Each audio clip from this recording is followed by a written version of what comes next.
അടുത്തത് നമുക്ക് ANOVA 2 discuss ചെയ്യാം. അനോവ 2 എന്ന് പറഞ്ഞു കഴിഞ്ഞാൽ നമുക്ക് 2 ഫാക്ടേഴ്സ് ആയിരിക്കും കൂടുതലായിട്ട് നമുക്ക് ചോദ്യവ്യക്തി വരുന്നത്.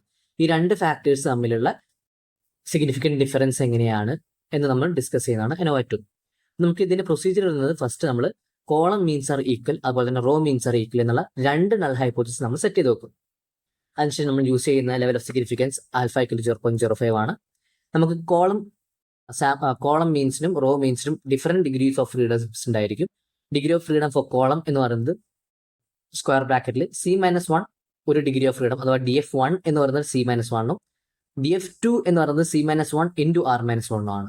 DF1 DF2 degree of freedom for row DF1 എന്ന് പറയുന്നത് R-1ഉം DF2 എന്ന് പറയുന്നത് C-1 ഇൻറ്റു R-1 ആണ്.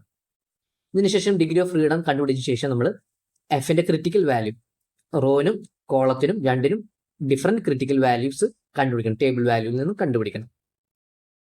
അതിനുശേഷം നമ്മൾ തന്നിട്ടുള്ള ക്വസ്റ്റ്യൻ അനുസരിച്ചിട്ട് H1 H2 H3 Hn വരെ അത് എഴുതിയെടുക്കുക. അതിന് സമ്മേഷൻ കണ്ടുപിടിക്കുക. ആ സമ്മേഷന്റെ സമൂഹം കണ്ടുപിടിച്ച് കഴിഞ്ഞാൽ നമുക്ക് T കിട്ടും. അതുപോലെ തന്നെ ഓരോ H1ന്റെയും H2ന്റെയും H3ന്റെയും ഒക്കെ തന്നെ സ്ക്വയർസ് കണ്ടുപിടിക്കുക. അതിന് സമ്മേഷൻ കണ്ടുപിടിക്കുക. അതിന്റെ ടോട്ടൽ കണ്ടുപിടിച്ച് കഴിഞ്ഞാൽ sum of square for observation കിട്ടും. അതിനുശേഷം T²/n എന്ന് പറയുന്ന കറക്ഷൻ ഫാക്ടർ കണ്ടുപിടിക്കുക.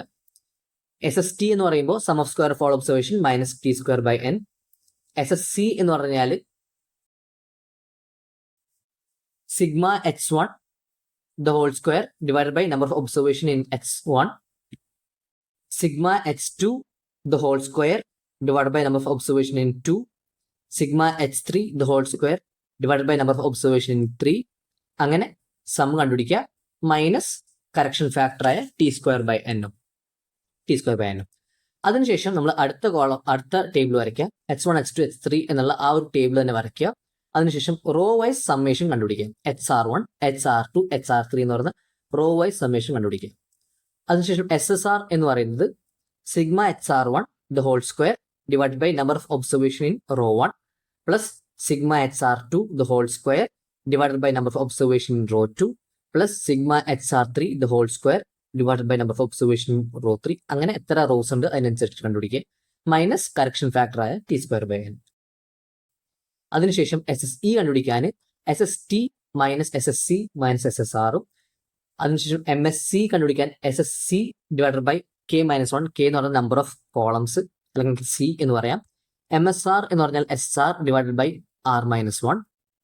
MSE equal to SSE by K-1 into R-1. ഇതുപോലെ എല്ലാ ടേംസും കണ്ടുപിടിച്ചതിന് ശേഷം ഈ ഒരു ടേബിളിലേക്ക് നമ്മൾ എല്ലാ വാല്യൂസും ഇട്ട് വെക്കാം. Between SSC SSR SSE SST K-1 R-1 C-1 R-1 into R-1 MSC MSR MSE ഇതെല്ലാം നമ്മൾ ടേബിളിലേക്ക് ഇൻപുട്ട് ചെയ്ത് കൊടുക്കുക. അതുപോലെ FCയും FRഉം കണ്ടുപിടിക്കണം.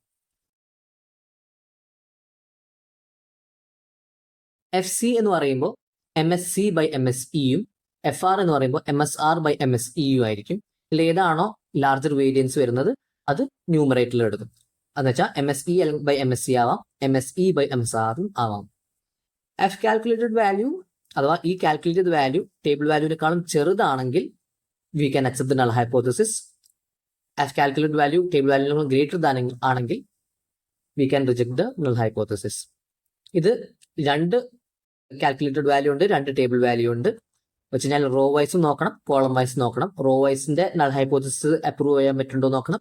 അതുപോലെ തന്നെ കോളത്തിന്റെ നൾ ഹൈപ്പോത്തസിസ് അപ്രൂവ് ചെയ്യാൻ പറ്റുന്നുണ്ടോ എന്ന് നമ്മൾ നോക്കണം.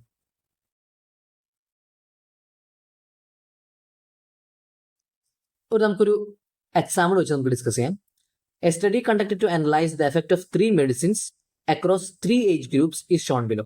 ഇവിടെ എന്ന് പറഞ്ഞാൽ 3 മെഡിസിൻസ് എന്ന് പറയുന്നത് ഫാക്ടർ 1ഉം 3 ഏജ് ഗ്രൂപ്പ്സ് എന്ന് പറയുന്നത് ഫാക്ടർ 2 ആണ്.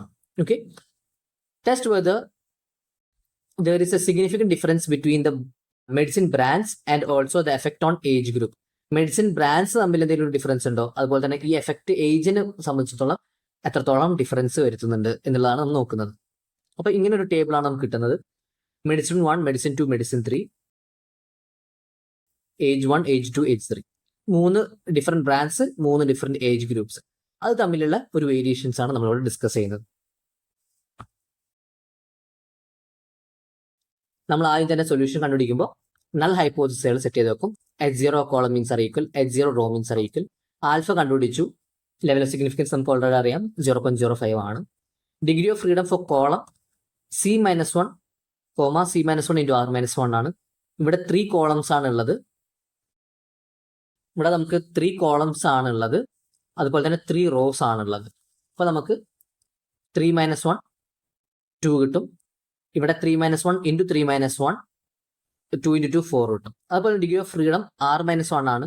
3 റോസ് ഉള്ള കാരണം 3-1 2, C-1 into R-1 4. Critical value നമുക്ക് ടേബിൾ വാല്യൂവിൽ നിന്ന് കണ്ടുപിടിക്കാൻ പറ്റും. ഇത് ഡിഗ്രി ഓഫ് ഫ്രീഡം 1 ആണ്, DF1ഉം ഇത് DF2 ആണ്.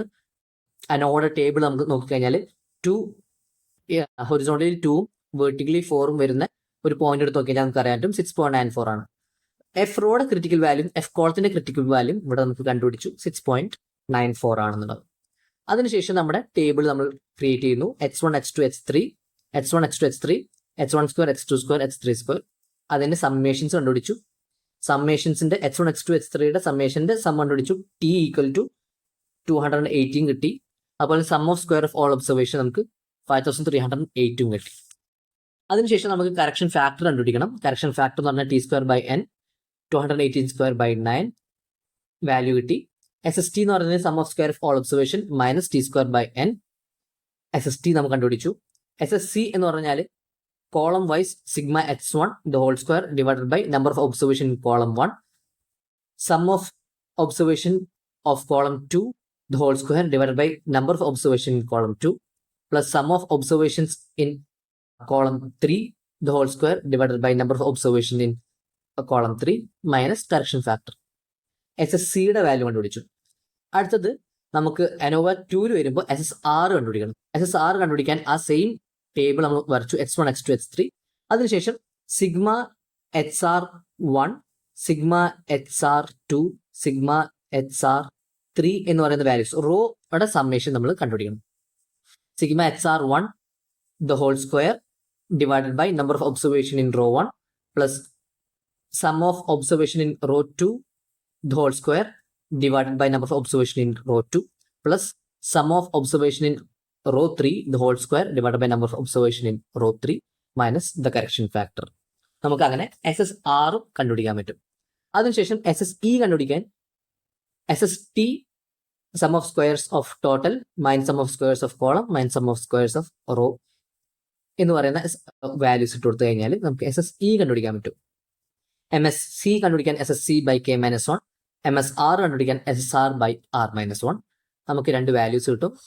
അതിനുശേഷം MSE കണ്ടുപിടിക്കാൻ SSE divided by row -1 into column -1 നമുക്ക് വാല്യൂ കിട്ടുന്നത് 4.44 ആണ്.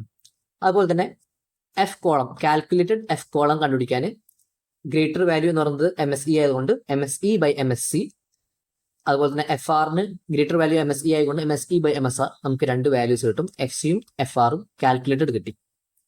ഇവിടെ നമുക്കറിയാം ക്രിറ്റിക്കൽ വാല്യൂ എന്ന് പറയുന്നത് 5 പോയിന്റ് സംതിങ് ആയിരുന്നു. അത് കാരണം അതാണ് ക്രിറ്റിക്കൽ വാല്യൂ ആണ് greater. So as calculated value is less than the critical value we accept the null hypothesis column means are equal. അതുപോലെ തന്നെ റോയുടെ കാര്യം നോക്കിക്കഴിഞ്ഞാലും F calculated value for row is less than F critical value for row. So we accept the null hypothesis and we can say row means are also equal. അതിനുശേഷം നമ്മൾ